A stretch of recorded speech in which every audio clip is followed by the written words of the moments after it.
Hello students, O2IS academy में आपका बहुत बहुत स्वागत है। जैसा कि आप जानते हैं, हमने आपके लिए एक नई सीरीज़ को शुरू किया है, that is DRAW series, daily revision and work, जिसके अंदर हम पिछले एक साल के करंट अफेयर्स को कवर कर रहे हैं और हमने अब तक बहुत सारे करंट अफेयर्स को ऑलरेडी कवर कर लिया है। अगर आपने नहीं देखा है तो आप जाकर देख सकते हैं। आज हम जो शुरू करने वाले हैं that is national and state news का लेक्चर नंबर 2। इस वीडियो के अंदर आपको नेशनल एंड स्टेट न्यूज़ से अलग अलग करंट अफेयर्स को करवाया जाएगा। आपने ध्यान देकर उसको सुनना है और उसको रिवाइज भी करते रहना है। तो शुरू करने से पहले आपको अगर इस वीडियो की PDF चाहिए तो आप हमारी O2IS एकेडमी की ऐप को जाकर डाउनलोड कर सकते हैं। वहाँ पर आपको HPS प्रीलिम्स टेस्ट सीरीज़ 2022 के नाम से एक कोर्स मिल जाएगा, जिसके कंटेंट सेक्शन के अंदर फ्री रिसोर्सेज में आपको करंट अफेयर्स की PDFs मिल जाएगी। इसके अलावा जो भी बच्चे आने वाले HS एग्ज़ाम की प्रेपरेशन कर रहे हैं तो उनके लिए भी हमने फाउंडेशन बैच को लॉन्च किया है। आप जाकर एक बार इसको एक्सप्लोर कर सकते हैं। तो शुरू करते हैं आज की सबसे पहली न्यूज़ से, जो कि रिलेटेड है कि सबसे पहली स्टेट जो कि स्मोक फ्री बन चुकी है वो है हिमाचल प्रदेश। अगर मैं यहाँ पे हिमाचल प्रदेश के बारे में बात करूँ तो हिमाचल प्रदेश के अंदर 2 स्कीम्स लागू हो रही थी। एक हमारी सेंट्रल सरकार की स्कीम और एक है हिमाचल की खुद की स्कीम। तो अगर मैं बात करूँ कि सेंट्रल सरकार ने एक स्कीम को लॉन्च किया था जिसका नाम है प्रधानमंत्री उज्ज्वला योजना। इस उज्ज्वला योजना के अंडर जो भी फैमिलीज बिलो पॉवर्टी लाइन लाई करती हैं उनको यहाँ पे फ्री LPG कनेक्शंस दिए जा रहे थे, वो भी एक फीमेल के नाम के ऊपर। तो दैट मीन्स यहाँ पे वुमेन एम्पावरमेंट का भी काम कर रहे हैं और जो फ्री LPG कनेक्शन मिल रहे हैं उसकी वजह से जो फीमेल्स की हेल्थ है उनका भी ध्यान रखा जा रहा है। कि जैसे आपको पता है कि जो फीमेल्स हैं वो घरों पे चूल्हा जलाते हैं और उसकी वजह से उनकी हेल्थ बहुत ज़्यादा ख़राब होती है और उसकी वजह से एयर पोल्यूशन भी बहुत ज़्यादा होता है। तो एक तरह से बहुत सारा स्मोक प्रोड्यूस होता है। तो उसको कम करने के लिए 2016 के अंदर सेंट्रल सरकार ने प्रधानमंत्री उज्ज्वला योजना को लॉन्च किया था। इन द सेम वे अगर मैं हिमाचल स्टेट की बात करूं तो उन्होंने इसी के रिगार्डिंग एक अलग से स्कीम को लॉन्च किया जिसका नाम है गृहिणी सुविधा योजना। अब जिन फैमिलीज को प्रधानमंत्री उज्ज्वला योजना के अंदर LPG कनेक्शंस मिले थे, इसके अलावा जो बची हुई फैमिलीज हैं उनको यहाँ पे गृहिणी सुविधा योजना के अंडर LPG कनेक्शंस दिए गए। इस वजह से जो हिमाचल स्टेट है वो एक स्मोक फ्री स्टेट बन गया है। फर्स्ट स्मोक फ्री स्टेट बना है, आपने इसके बारे में याद रखना है। नेक्स्ट हम बात कर लेते हैं, लद्दाख में एक फेस्टिवल मनाया जाता है जिसका नाम है लोसार फेस्टिवल। और ये जो लोसार फेस्टिवल है वो लद्दाख के जो बुद्धिस्ट लोग हैं उनके लिए न्यू ईयर का फेस्टिवल होता है। अगर मैं बात करूं कि वो क्यों मनाते हैं इसको, तो जो भी तिब्बतन बुद्धिस्ट हैं उनके रिगार्डिंग यहाँ पे एक तिब्बतन बुद्धिस्ट का कैलेंडर होता है। उस कैलेंडर के हिसाब से जो उनका न्यू ईयर होता है वो यहाँ पर लोसार फेस्टिवल को मनाते हैं और अपने जो भी ट्रेडिशनल डांस और सॉन्ग्स वगैरह हैं इसको इस फेस्टिवल वाले दिन परफॉर्म करते हैं। तो इसीलिए हमारे जो लद्दाख वाले बुद्धिस्ट हैं वो भी इस फेस्टिवल को मनाते हैं। एक तरह से ये उनका न्यू ईयर का फेस्टिवल है। नेक्स्ट हम बात कर लेते हैं कि जो अमर जवान ज्योति की जो जोत है, ठीक है, वो मर्ज कर दी है नेशनल वॉर मेमोरियल के साथ। नेशनल वॉर मेमोरियल और जो अमर जवान ज्योति है वो एक दूसरे से सिर्फ 400 मीटर की दूरी पर लाई करते हैं न्यू दिल्ली के अंदर। अब अगर मैं बात करूं कि अमर जवान ज्योति को क्यों बनाया गया था, इस ज्योत को क्यों जलाया गया था, तो जैसा कि आप जानते हैं 1971 में एक वॉर हुआ था इंडिया और पाकिस्तान का, जिसके अंदर बांग्लादेश को लिबरेशन मिली थी, जो ईस्ट पाकिस्तान भी कहलाता था पहले। ठीक है, हमारा जो इंडिपेंडेंस एक्ट था 1947 वाला, उसके तहत जब इंडिया और पाकिस्तान का यहाँ पर डिवीजन हुआ था तो ईस्ट पाकिस्तान जो आज का बांग्लादेश है और वेस्ट पाकिस्तान बने थे और इंडिया भी बना था। अब 1971 में जो बांग्लादेश है वो पाकिस्तान से अलग हो गया। दैट मीन्स जो बांग्लादेश है वो वेस्ट पाकिस्तान से अलग हो गया। तो यहाँ पे हमारे जो इंडियंस हैं, हमारे जो यहाँ पे एक तरह से सरकार है और जो सोल्जर्स हैं, उन्होंने यहाँ पे इसको लिबरेट करवाने के लिए हेल्प करी, जो कि 1971 में वॉर हुआ था। तो इस चीज़ को कमेमोरेट करने के लिए 1972 में हमारी जो प्राइम मिनिस्टर इंदिरा गांधी जी हैं उन्होंने रिपब्लिक डे वाले दिन यहाँ पे इस अमर जवान ज्योति को इनॉग्रेट किया था। तो एक तरह से जो हमने पाकिस्तान के ऊपर जीत हासिल की है उसको यादगार बनाने के लिए इस ज्योत को जलाया गया था। अब 2019 के अंदर एक और चीज़ बना दी गई जिसका नाम है नेशनल वॉर मेमोरियल। तो अब तक के हमारी कंट्री के अंदर जितने भी वॉर्स हुए हैं उन वॉर्स के अंदर जो भी लोग शहीद हुए हैं उनकी याद में इस नेशनल वॉर मेमोरियल को बनाया गया और यहाँ पर भी एक जोत जलाई गई। तो इसीलिए एक वॉर के लिए अलग से जोत रखना और सारे वॉर्स के लिए अलग से जोत रखना, तो इसलिए इन्होंने, जो सेंटर सरकार है, इन्होंने इन दोनों जोत को मर्ज कर दिया है, इन दोनों फ्लेम्स को मर्ज कर दिया है और वो मर्ज होके नेशनल वॉर मेमोरियल की तरफ चली गई है। आपने इस चीज़ के बारे में याद रखना है। नेक्स्ट हम बात करते हैं कि हमारी कंट्री में जो central drugs standard control organisation है, जो कि दवाइयों और वैक्सीन्स को अप्रूव करते हैं, अभी रिसेंटली उन्होंने 2 वैक्सीन्स को अप्रूव किया है जो कि कोरोना वायरस के अगेंस्ट है। 2 कौन कौन सी वैक्सीन्स हैं यहाँ पे? एक तो है कॉर्बीवैक्स और दूसरा है Covovax. In the same way एक एंटीवायरल ड्रग को भी अप्रूव किया है जो कि इमरजेंसी के टाइम पे यूज करी जा सकती है, जिसका नाम है मैल्नूपिराविर। अगर मैं बात करूं कॉर्बीवैक्स और कोवावैक्स के बारे में, तो कई बार आपके पेपर में वैक्सीन के रिगार्डिंग ये पूछा जाता है कि ये किस टाइप की वैक्सीन है। जैसे कि अगर मैं बात करूं कॉर्बीवैक्स की, तो ये एक प्रोटीन सब यूनिट वैक्सीन है।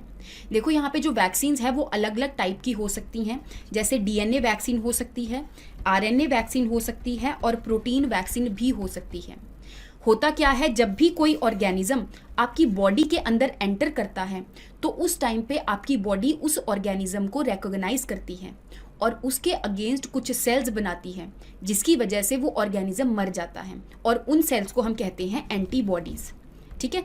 अब अगर कोई डीएनए वैक्सीन आपकी बॉडी के अंदर जाएगी, ठीक है, वो डीएनए को रिकॉग्नाइज करने से पहले डीएनए जो है वो आरएनए में कन्वर्ट होगा, आरएनए से प्रोटीन में कन्वर्ट होगा और उसके बाद इस प्रोटीन को रिकॉग्नाइज किया जाएगा। इन द सेम वे अगर कोई आरएनए वैक्सीन आपकी बॉडी में आई है तो उससे प्रोटीन बनेगा और फिर उस प्रोटीन को हमारी बॉडी रिकॉग्नाइज करेगी, फिर उसके अगेंस्ट एंटीबॉडीज बनाएगी। सोचो अगर कोई भी एक वैक्सीन प्रोटीन के रूप में ही आपकी बॉडी के अंदर एंटर हो जाए तो उस वजह से आपकी बॉडी में जल्दी एंटीबॉडीज बन जाएंगी। ठीक है, तो आपने याद रखना है कि जो कॉर्बीवैक्स है वो एक प्रोटीन सब यूनिट वैक्सीन है और किसने बनाई है? एक कंपनी है आपकी हैदराबाद के अंदर जिसका नाम है बायोलॉजिकल ई। इन्होंने इस कॉर्बीवैक्स को बनाया है। नेक्स्ट वैक्सीन के बारे में हम बात करते हैं जिसका नाम है कोवावैक्स। कोवावैक्स की बात करूं तो यूएस बेस्ड कंपनी है जिन्होंने इसको बनाया है और इसको मैन्युफैक्चर करने का काम सीरम इंस्टीट्यूट ऑफ इंडिया का है। ये भी एक प्रोटीन सब यूनिट वैक्सीन ही है। तीसरी हम बात करते हैं मैल्नूपिराविर की। ये एक एंटीवायरल ड्रग है। एंटीवायरल ड्रग का मतलब ये होता है कि अगर कोई वायरस आपकी बॉडी में एंटर कर जाए और ऊपर से आप एंटीवायरल ड्रग ले लो तो ये एंटीवायरल ड्रग उस वायरस को की ग्रोथ को रोकने का काम या फिर उसको किल करने का काम करते हैं। जैसे कि अगर मैं बात करूं इस मैल्नूपिराविर ड्रग के बारे में, तो ये वायरस की रेप्लिकेशन को रोक देते हैं। रेप्लिकेशन का मतलब होता है कि एक वायरस 2 में डिवाइड हो रहा है, फिर वो फर्दर आगे और डिवाइड हो रहा है, तो इस डिवीजन को ये जो ड्रग है वो रोक देता है, जिसकी वजह से आपको कोरोना वायरस की जो डिजीज है एक तरह से कम हो जाएंगे, सिम्टम्स वगैरह कम हो जाएंगे। ठीक है, नेक्स्ट हम बात कर लेते हैं कि जो हरियाणा सरकार है उन्होंने रिसेंटली सुप्रीम कोर्ट के अंदर एक एक्ट को चैलेंज किया है। देखो हुआ क्या था कि हरियाणा सरकार ने एक एक्ट को इंट्रोड्यूस किया लेजिस्लेटिव असेंबली के अंदर, जो कि है Haryana state employment of local candidates act 2020। 2020 के अंदर इस एक्ट को इंट्रोड्यूस किया गया और इस एक्ट के तहत जो भी प्राइवेट जॉब्स हैं उनके अंदर यहाँ पे 75% रिजर्वेशन प्रोवाइड करने के लिए इस एक्ट के अंदर लिखा गया। और ये भी बोला गया कि वो जो 75% रिजर्वेशन है वो सिर्फ उन जॉब्स के लिए है जो कि 30,000 से कम की सैलरी की हैं। तो पंजाब और हरियाणा का जो हाई कोर्ट है उन्होंने इस एक्ट के ऊपर स्टे लगा दी, जो कि अभी रिसेंटली 2022 के तहत लागू होने वाला था। अब हरियाणा सरकार ने क्या किया, इस एक्ट को दोबारा से सुप्रीम कोर्ट के अंदर चैलेंज कर दिया कि पंजाब हरियाणा ने जो स्टे लगाया है उसको हटा दिया जाए और ये जो एक्ट है इसको दोबारा से लागू कर दिया जाए। तो अगर मैं बात करूं कि क्या हमारी कंट्री के अंदर और भी स्टेट्स हैं जो कि लोकल्स को यहाँ पे रिजर्वेशन प्रोवाइड करती हैं, तो बिल्कुल हैं, जैसे कि महाराष्ट्र हो गया, फिर है आंध्र प्रदेश हो गया, कर्नाटका हो गया और मध्य प्रदेश हो गया। ये सारी स्टेट्स के अंदर भी प्राइवेट जॉब्स के अंदर रिजर्वेशन लाने के एक्ट्स वगैरह आए हैं, लेकिन वो सारे के सारे कहीं ना कहीं पे उनकी पिटीशन वगैरह पड़ी है किसी हाई कोर्ट में, किसी सुप्रीम कोर्ट में, तो अच्छे से कहीं पर भी लागू अभी तक नहीं हुए हैं।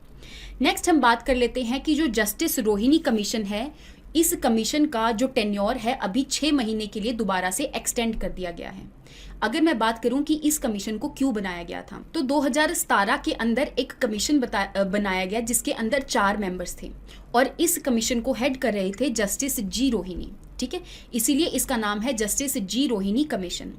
अब ये जो कमीशन है वो किस चीज़ के पर्पस के लिए बनाया गया था, तो यहाँ पे जो ओबीसी के लिए रिजर्वेशन है उसको चेक करने के लिए और ओबीसी के अंदर जितनी भी कास्ट्स वगैरह आती हैं उनको सब कैटेगराइजेशन करने के लिए इस कमीशन को बनाया गया था। तो अगर मैं बात करूं कि क्या ओबीसीज को यहाँ पर रिजर्वेशन मिलती है या फिर कौन कौन से कमीशंस अभी तक उसके लिए बनाए गए हैं, तो सबसे पहले 1953 के अंदर फर्स्ट बैकवर्ड क्लास कमीशन को बनाया गया था। ठीक है, जो कि काका कालेलकर की अध्यक्षता के अंदर बना था। फिर उसके बाद 1979 में सेकंड बैकवर्ड क्लास कमीशन को बनाया गया जो कि बीपी मंडल की अध्यक्षता में बना था। तो 1990 के अंदर जो हमारे प्राइम मिनिस्टर थे उस टाइम के वीपी सिंह, उन्होंने इस मंडल कमीशन को लागू कर दिया जिसके तहत यहाँ पे ओबीसीज को 27% रिजर्वेशन मिल गई। फिर यहाँ पे इस एक्ट को या फिर इस कमीशन को चैलेंज किया गया और एक केस सामने निकल कर आया, that is Indira Sahni case 1992 वाला। तो एक तरह से इसकी कॉन्स्टिट्यूशनैलिटी को चेक करने के लिए एक पिटीशन डाली गई इंदिरा साहनी जी द्वारा। तो यहाँ पे इस पिटीशन के अंदर ये बोला गया कि जो आपने ओबीसीज को 27% रिजर्वेशन प्रोवाइड करी है वो बिल्कुल ठीक है। यहाँ पे और अलग अलग चीज़ें बताई गई कि ओबीसीज के अंदर जो क्रीमी लेयर है उनको रिजर्वेशन नहीं मिलेगी। इवन ये भी बोला गया कि जो ओवरऑल रिजर्वेशन है वो 50% से ज़्यादा इंक्रीज नहीं होनी चाहिए। कुल मिला के जो SC, ST, ओबीसीज और EWS की रिजर्वेशन है वो एक तरह से 50% से ज़्यादा इंक्रीज नहीं होनी चाहिए। तो इन सब चीज़ों के बारे में बताया गया। तो अगर मैं बात करूं कि क्या हमारा कॉन्स्टिट्यूशन चीज़ें आर्टिकल वगैरह प्रोवाइड करता है कि इस कमीशन को बनाने के लिए, तो बिल्कुल आर्टिकल आपका 340 है जो कि कहता है कि अलग अलग जैसे ओबीसीज वगैरह के बेनिफिट के लिए यहाँ पे आप कमीशन बना सकते हैं। तो उसके तहत ही यहाँ पर जस्टिस जी रोहिणी कमीशन को बनाया गया आर्टिकल 340 के अंडर। तो नेक्स्ट हम बात कर लेते हैं कि जो भी टुलू लैंग्वेज के जो भी लोग हैं जो टुलू लैंग्वेज को बोलते हैं वो ये कह रहे हैं कि इस टुलू लैंग्वेज को 8th शेड्यूल के अंदर डाला जाना चाहिए। अब अगर मैं बात करूं यहाँ पे टुलू लैंग्वेज के बारे में, तो ये कर्नाटका और केरला वाले रीजन के अलग अलग रीजन्स में यहाँ पर ज़्यादा देखने को मिलेगी। वहाँ पर इस लैंग्वेज को सबसे ज़्यादा बोला जाता है, जैसे कि केरला के कसरगोड वाले डिस्ट्रिक्ट के अंदर और आपके कर्नाटका के दक्षिण कन्नड़ और उडुपी वाले डिस्ट्रिक्ट्स के अंदर इस लैंग्वेज को बोला जाता है। तो अगर मैं बात करूं कि क्या लैंग्वेज के रिगार्डिंग यहाँ पे कोई कॉन्स्टिट्यूशनल प्रोविजंस हैं कि नहीं, तो यहाँ पे जो आपका पार्ट 17 है कॉन्स्टिट्यूशन के अंदर, उसके अंदर जो आर्टिकल 343 से लेके 351 है वो लैंग्वेजेस से ही डील करता है कि यूनियन की क्या लैंग्वेज रहेगी, स्टेट की क्या लैंग्वेज रहेगी, तो इन सब चीज़ों के बारे में डील करता है। इवन आपका जो 8th शेड्यूल है उसके अंदर आपको 22 लैंग्वेजेस देखने को मिलेंगी, जिसमें से जो पहली 14 लैंग्वेजेस हैं वो आपकी कॉन्स्टिट्यूशन के द्वारा ही ऐड करी गई थी। लेकिन उसके बाद जो अलग अलग लैंग्वेजेस को अलग अलग अमेंडमेंट्स द्वारा ऐड किया गया, जैसे कि 21st अमेंडमेंट द्वारा जो कि 1967 में हुई थी, तो यहाँ पे सिंधी को ऐड किया गया। फिर उसके बाद 71st अमेंडमेंट हुआ जिसके तहत कोंकणी, मणिपुरी और नेपाली को ऐड किया गया। फिर उसके बाद 92nd अमेंडमेंट एक्ट आया 2003 के अंदर, जिसके अंदर यहाँ पे उन्होंने अलग अलग लैंग्वेजेस को डाला। अब अगर आपने इन लैंग्वेजेस को याद रखना है तो आप इसके लिए एक थोड़ी सी ट्रिक है जिससे आप इन लैंग्वेजेस को याद रख सकते हो। पहली 14 लैंग्वेजेस के अलावा जो अमेंडमेंट्स हुई हैं, जैसे 21st अमेंडमेंट द्वारा, तो आप सेंधा नमक से याद रख सकते हो। ठीक है, सेंधा नमक, तो जो सेंधा नमक है उससे सिंधी और फिर नमक से आपका नेपाली, मणिपुरी और कोंकणी। ठीक है, जो कि 21 और 71st से के अमेंडमेंट एक्ट द्वारा इंट्रोड्यूस करी गई। इन द सेम वे अगर मैं 21 और 71 को ऐड करूं तो यहाँ पे 92nd जो अमेंडमेंट एक्ट है उसके द्वारा आपकी जो बॉड मास, दैट इज बोडो, डोगरी, मैथिली और संथाली को ऐड किया गया। तो इसको आप सेंधा नमक और बॉड मास के नाम से याद रख सकते हैं। ध्यान देना है यहाँ पे कि M भी 2 बार है और S भी 2 बार है, तो इसमें कंफ्यूज नहीं होना कि मणिपुरी पहले ऐड हुई थी या मैथिली पहले ऐड हुई थी।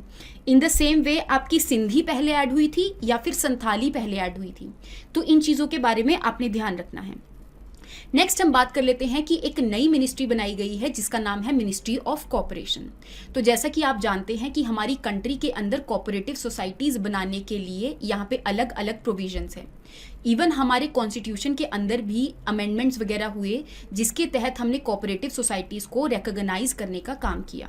तो इसके लिए अब अलग से ही मिनिस्ट्री बना दी गई है जिसको कौन हेड कर रहे हैं, हमारे home minister ji, that is Amit Shah ji. अब अगर मैं बात करूं कि क्या कोऑपरेटिव सोसाइटी के लिए यहाँ पे अलग अलग प्रोविजंस क्या आए, जैसे कि 97th कॉन्स्टिट्यूशनल अमेंडमेंट एक्ट था जो कि 2011 वाला एक्ट था, उसके तहत यहाँ पे 3 आर्टिकल्स को ऐड किया गया। एक आर्टिकल आपके फंडामेंटल राइट में, एक आर्टिकल आपके डीपीएसपी में, और कुछ आर्टिकल जो है वो पार्ट 9B के अंदर ऐड किए गए। अब अगर मैं बात करूं कि फंडामेंटल राइट के अंदर कोऑपरेटिव सोसाइटी बनाने का हमें फंडामेंटल राइट मिल गया जो कि 19(1) के सी पोर्शन के अंदर ऐड किया गया।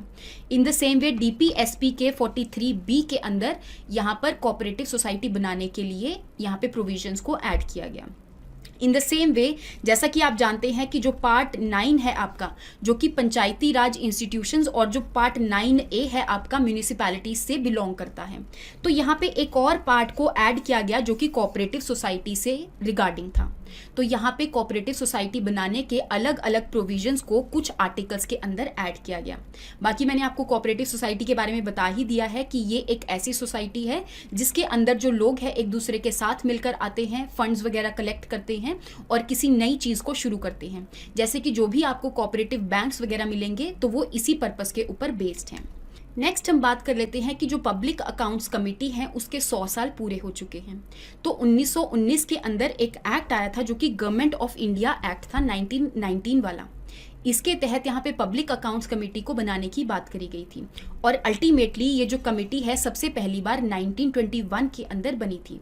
तो 1921 से लेके 2021 तक इसके 100 साल पूरे हो गए हैं। ठीक है, इस चीज़ को अभी पिछले साल ही मनाया गया था।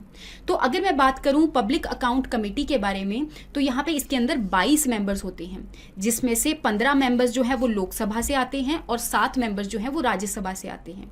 और ये जो कमेटी है हर साल दोबारा से दोबारा बनाई जाती है। दैट मीन्स इसका जो टेन्योर है वो 1 साल का होता है। अगर मैं बात करूं कि जो पब्लिक अकाउंट्स कमेटी है वो किस चीज़ के रिगार्डिंग काम करती है, तो जैसा कि आप जानते हैं कि हमारी जो सेंट्रल सरकार है उनको यहाँ पे कुछ पैसा मिलता है मनी बिल के द्वारा, अप्रोप्रिएशन बिल के द्वारा यहाँ पे कुछ पैसा मिलता है। तो उसके एक्सपेंडिचर के रिगार्डिंग यहाँ पे हर एक चीज़ पे ध्यान ये कमेटी रखती है।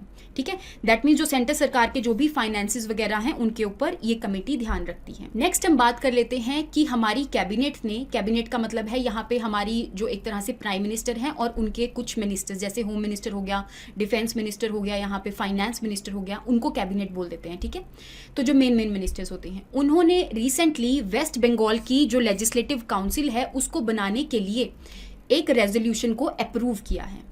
तो अगर मैं बात करूं कि लेजिस्लेटिव काउंसिल तो बनाने और एबोलिशन करने के लिए यहाँ पे कॉन्स्टिट्यूशन के अंदर क्या क्या प्रोविजंस है, तो यहाँ पे हमारे कॉन्स्टिट्यूशन के अंदर एक आर्टिकल है जो कि है 169 आर्टिकल।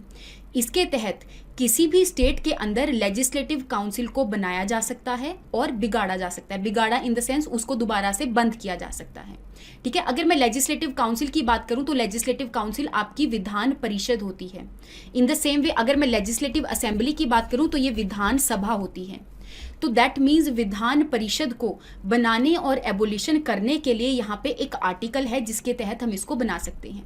पर उसको बनाने के लिए जो विधान सभा है पहले उसको रेजोल्यूशन पास करना पड़ेगा और वो भी स्पेशल मेजॉरिटी के द्वारा पास करना पड़ेगा।